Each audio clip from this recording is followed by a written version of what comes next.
The night the mountain broke open, I was polishing my master's silver cups.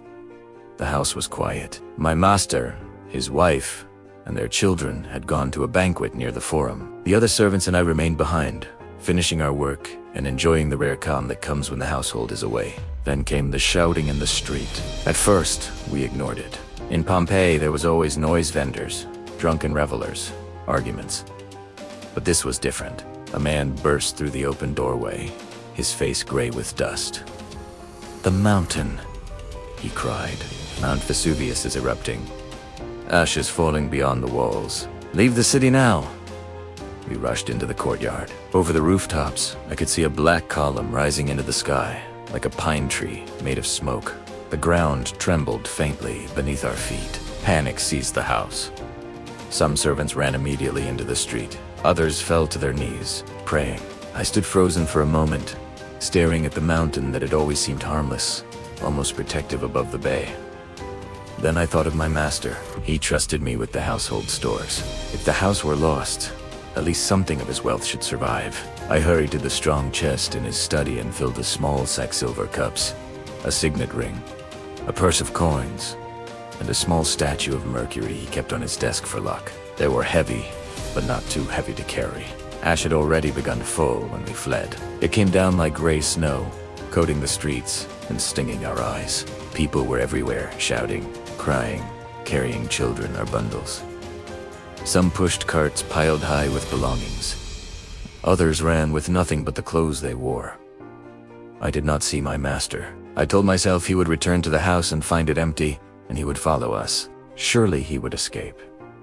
Surely they all would. The road toward the sea was thick with people. The sky darkened until it seemed like night, though it was still afternoon. Stones began to fall small at first, then larger. I ran. Hours later, when the ash became too deep to move through, I collapsed beside strangers on the roadside.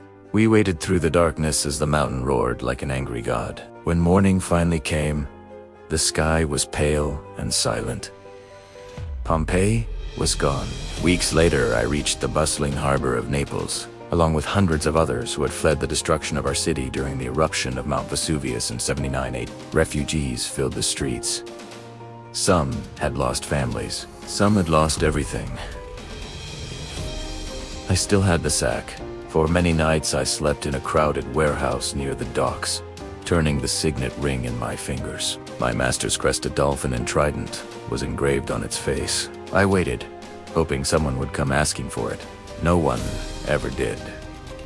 In time, the truth settled over me like the ash had settled over Pompeii. My master, his wife, their children Eve.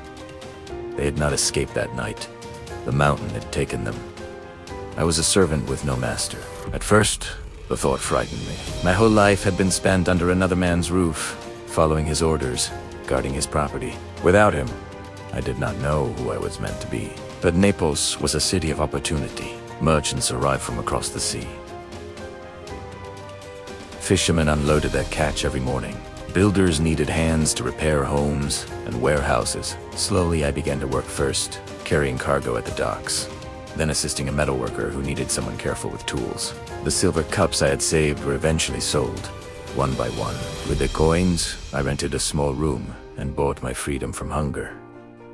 Years have passed now. Sometimes at sunset I walk to the harbor and look across the bay. On clear days I can still see the dark shape of Mount Vesuvius rising in the distance.